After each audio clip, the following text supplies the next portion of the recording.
Hey guys, Frightener22 here, welcoming you to a very special Christmas edition of Saturday Night Movie Drive-In.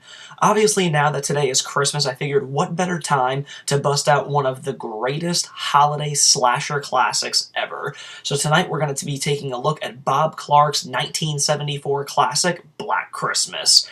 Now this film deals with a group of sorority sisters about to go on break for Christmas vacation when all of a sudden they start being harassed by these terrorizing, frightening phone calls, and sooner or later, one by one, the sorority sisters begin getting picked off in very horrific ways.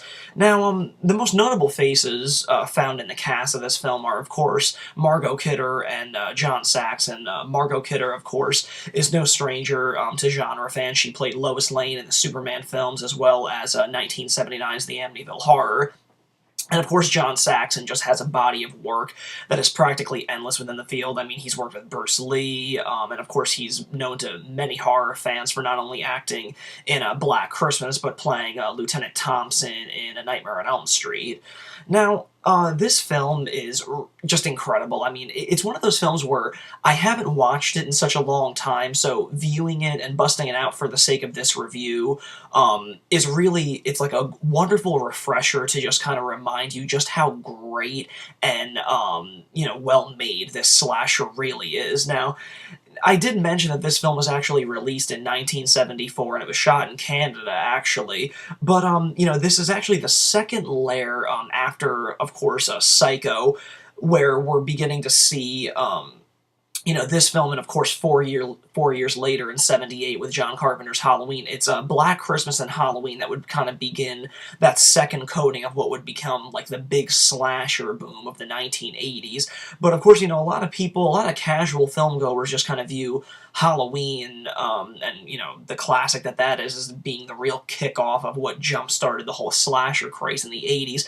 But it's really, really important to note that Black Christmas was, predated Halloween by, a whopping 4 years. That's a pretty big difference, and you can kind of see when you go back and watch Black Christmas, you can really identify where probably, Carpenter borrowed a lot of the ideas and techniques that he implemented in Halloween, such as, the film starts off and it's got a, great establishing shot of the sorority house that the girls reside in, dolled up with snow-covered and Christmas lights, and right off the bat, we're taken, the camera is placed in the POV of the killer. Now, of course, we all know that shot that was really, done well by Carpenter in Halloween, but it's, practically the exact same opening, so it's kind of hard to watch Black Christmas and then watch Halloween and then not feel like Carpenter kind of borrowed or, ripped that technique off, to use it in the exact same fashion that he did in Halloween. But Black Christmas was the first one, to really do that. So, it's in that, that really, sets a really great tone. I really enjoy the opening scenes of this film where we're taken behind the POV of this killer, and he ends up finding a way into the house, into the sorority house, unknown to any of the sorority sisters, and he just kind of plants himself in the dingy attic of the sorority house, and it isn't before long that a phone call comes through, and it just seems like it's completely taken out of like a scene from The Exorcist, because I mean there's just a lot of obscure, just a lot of really bad profanity going down. It's a really obscene and crude phone call, and the girls are really flabbergasted and, frightened at, the tone that this guy is using and stuff. But it's really incredible as you're watching it. And I was actually surprised in myself that it caught me off guard, is that, you're kind of taken into this world of the sorority sisters. I think there's about, 10 that live in there. So you're immediately taken from the POV of this killer entering the house to being, introduced to the characters in this, to being put on the spot with this obscene phone caller. And all the while this is going on, I'm completely forgetting that there's a fucking guy in their attic, and I thought that was incredible that in just, the opening 10 minutes of this film that I completely forgot that the killer has already invaded the space of our, soon-to-be victims. So I thought that was genius. I mean, it just really knocked me on my ass that it's been so long since I've watched Black Christmas, but that it could really go over my head like that.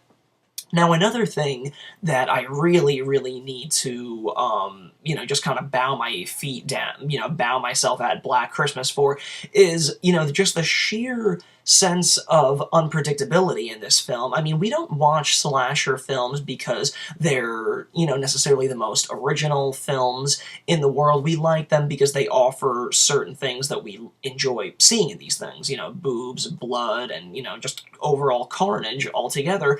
But Black Christmas is certainly one of those things. It's a slasher film that seemed to follow a formula that we became very familiar with in the 80s, but in 1974, when Black Christmas did it, they were experimenting with a really new technique, so everything that's going on in this film is very fresh, and I mean, 30 somewhat years later, it still feels very fresh and very unpredictable, even by today's standards, and what I mean by that is, as we, go into the 80s, we become to, there's a certain set of rules that are really, most, they were kind of introduced to us in the film series Scream, where you can't have sex, so it's kind of known that the virgin will be the survivor of the film. You can't do drugs. Very cliche kind of rules, but they kind of really do speak true for the majority of slasher films that came out. But the great thing about Black Christmas is that rule, all those rules,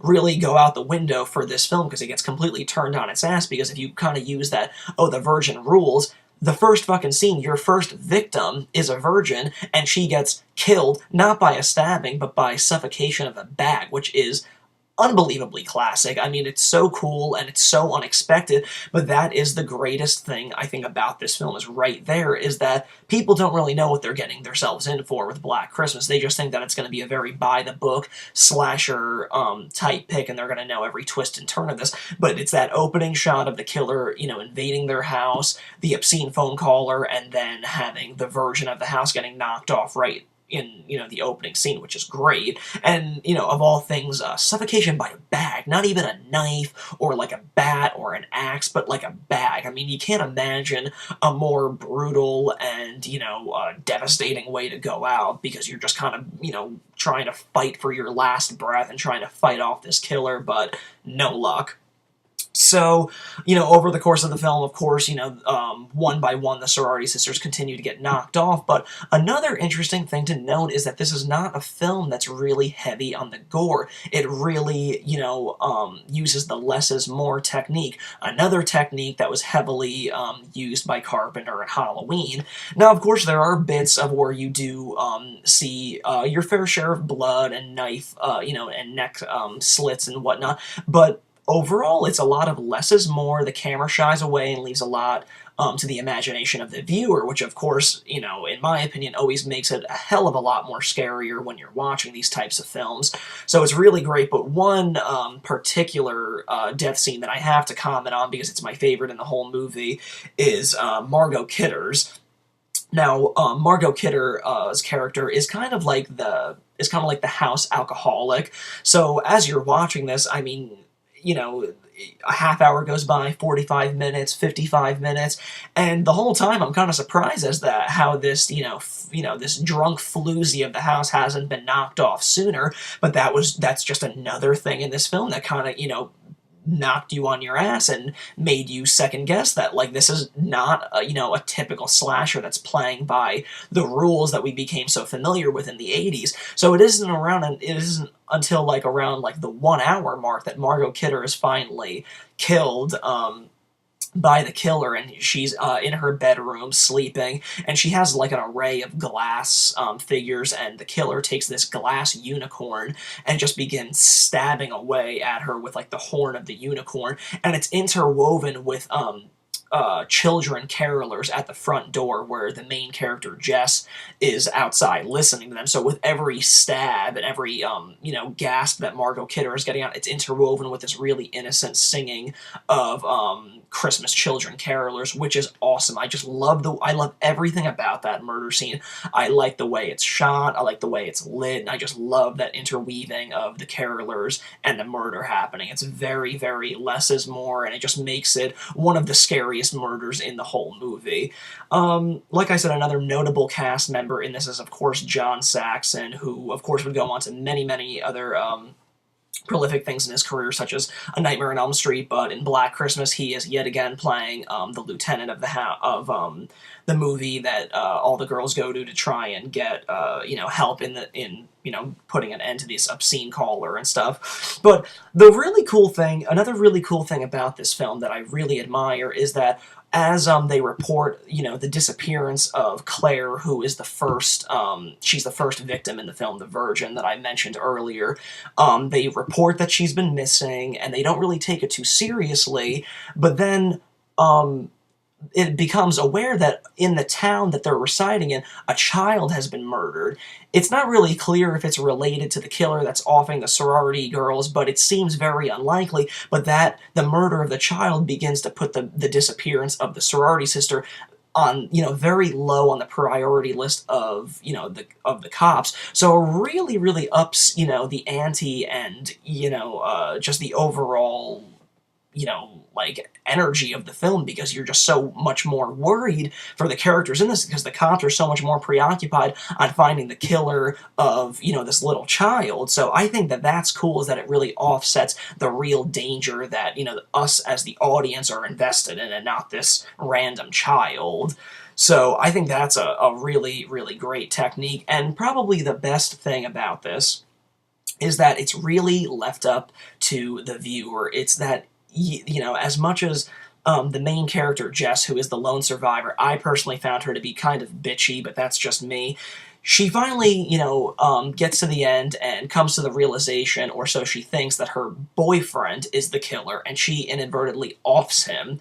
But it isn't until the camera pans back and then we hear some whispers in the attic that's kind of reminiscent of what the obscene caller sounded like, and of course Claire's body with the bag over it is still upstairs. So that's really what the camera focuses on as the end credits roll up, which I think is great. I love that the fact it's kind of left up to the viewer, that we never know who the killer was or what his true motives were or anything. It's just, a random act of violence, which of course, again, is another thing that you can kind of argue is what, Michael Myers is in Carpenter's Halloween. I mean, he's just, pure evil. There's no rhyme or reason as to what he's doing in the original Halloween. And that's really what I like about Black Christmas. I'm not disappointed that I didn't get answers about why he did it or what. Of course, you're kind of curious about it, but the whole film overall, story-wise, acting,